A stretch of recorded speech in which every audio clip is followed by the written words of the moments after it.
All right, so I bought some of these latches to keep the cabinets closed in adverse conditions. Very simple. Get the base screwed in. That's the first step.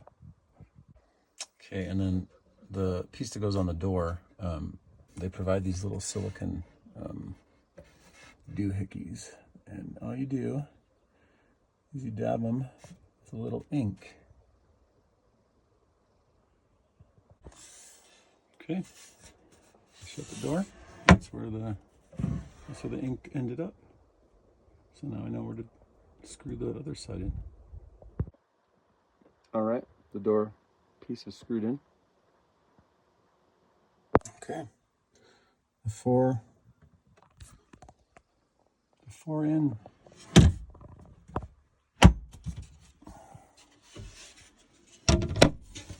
Well, now that that's done, it's beer time.